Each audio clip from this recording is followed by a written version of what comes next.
मनपा निवडणुकीच्या पार्श्वभूमीवर अमरावतीतील जोग स्टेडियम चपराशीपुरा प्रभागात वंचित बहुजन आघाडीचे युवा नेते सुजात आंबेडकर यांची जंगी सभा पार पडली। या सभेत सुजात आंबेडकर यांनी भाजपासह प्रस्थापित पक्षांवर जोरदार टीका करत विरोधकांचा खरपूस समाचार घेतला। साडी, किराणा आणि नोटांच्या आमिषांपासून मतदारांनी सावध राहावे, असे आवाहन त्यांनी उपस्थितांना केले।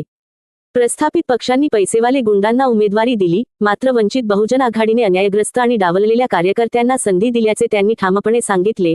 भाजपाने काही दलाल उभे केले असल्याचा आरोप करत अमरावती मनपा निवडणुकीत वंचित बहुजन आघाडी व युनायटेड फोरम आघाडीच्या उमेदवारांना निवडून देण्याचे आवाहन सुजात आंबेडकर यांनी केले।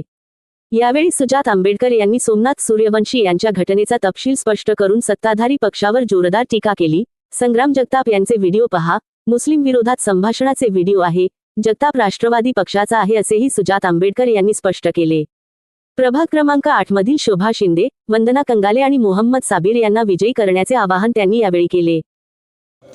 तमाम मान्यवर, उमेदवार, पदाधिकारी तसेच आपल्या सर्वांचे, अमरावतीमधल्या सर्वांचे लागडे आपले सगळ्यांशी लढणारे आणि इकडच्या रांगड्यांना पुरून उडणारे आपले विंग कमांडर आलिम साहेब, तसेच डॉक्टर धैर्यवर्धन फुनकर साहेब, निलेश दादा विश्वकर्मा, मंचावरती उपस्थित तमाम मान्यवर, इथे उपस्थित माझ्या माता भगिनी, वडीलधारी मंडळी आणि या चळवळीतल्या तमाम साथीदारांना माझा जय जिजाऊ, जय शिवराय, जय ज्योती, जय क्रांती, जय लहुजी, जय मल्हार, अस्सलाम वालेकुम रहमतुल्लाही बरकातू आणि जय भीम।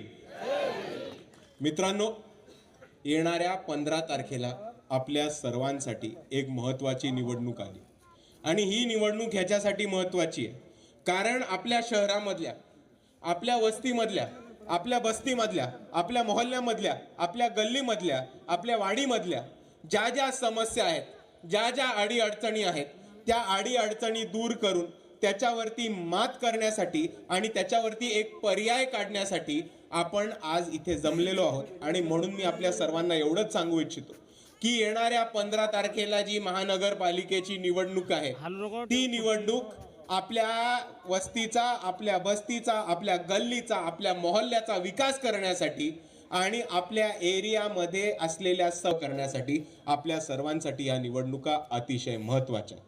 आणि बोलायला गेलो तर आपल्या एरियामध्ये प्रॉब्लेम्स, समस्या ह्या भरपूर आहेत। इतके वर्ष काही नगरसेवक, किती दिवसाआड पाणी आपल्या घरी येतं?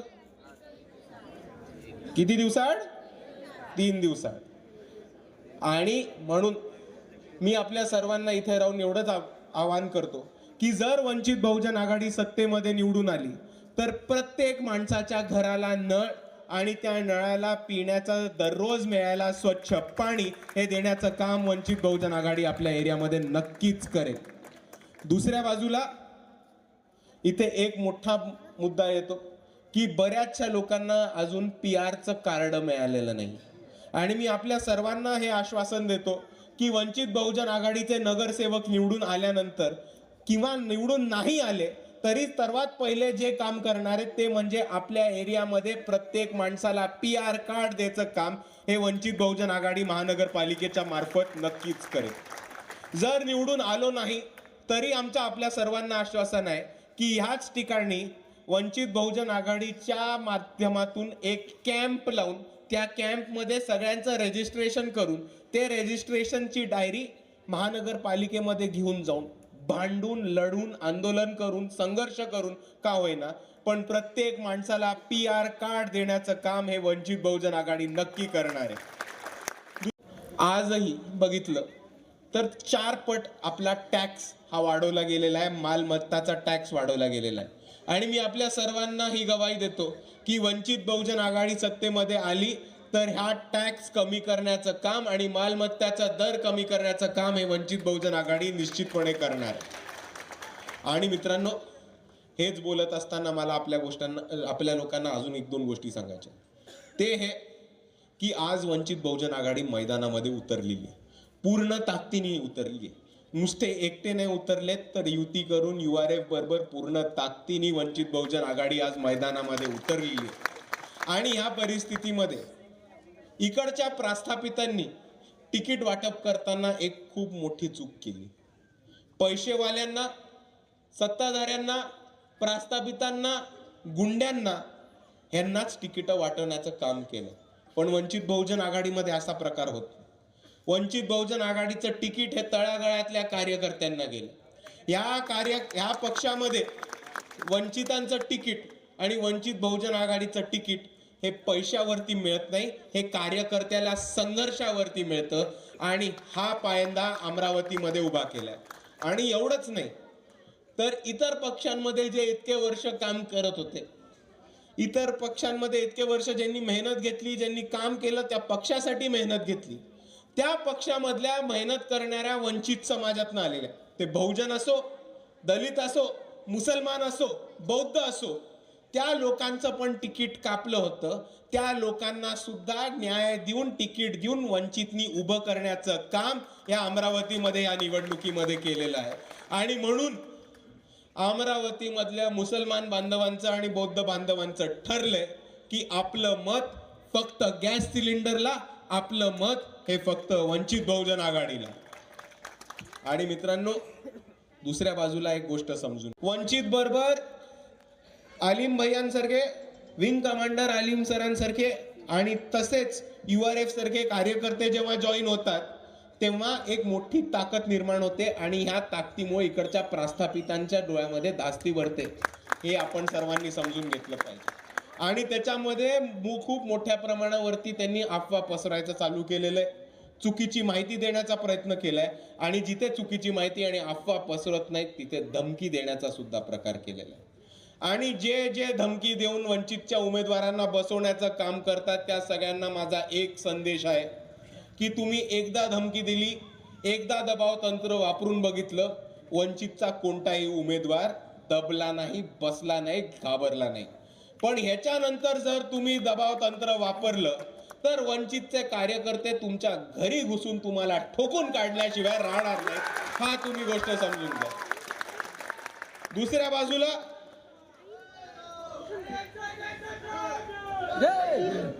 दुसऱ्या बाजूला खोट्या अफवा पसरवण्याचं काम करतात, चुकीची माहिती देण्याचं काम करतात. आणि ह्या चुकीच्या माहिती देणाऱ्यांपासून आणि अफवा पसरवणाऱ्यांपासून सावध राहा. कारण मी तुम्हाला एक गोष्ट सांगतो, भाजपच्या तिकिटावरती काही दलाल उभे राहिलेले आहेत. ते दलाल आपल्या एरियामध्ये येतील, तुम्हाला गळा फाडून फाडून सांगतील की मी जयभीमवाला आहे, मी आंबेडकरवादी आहे. पण आता तुम्ही मला सांगा, जी लोक भाजपच्या तिकिटावरती उभे राहतात त्यांना आपण आंबेडकरवादी मानणार का? नाही. आणि म्हणून जर तुम्ही त्यांना आंबेडकरवादी म्हणत नसाल तर ते प्रचाराला आले तुमच्या एरियामध्ये तर त्यांना ठामपणे एकच गोष्ट सांगा की आमचं ठरलंय, आमचं मत हे वंचितला, आमचं मत हे URFला.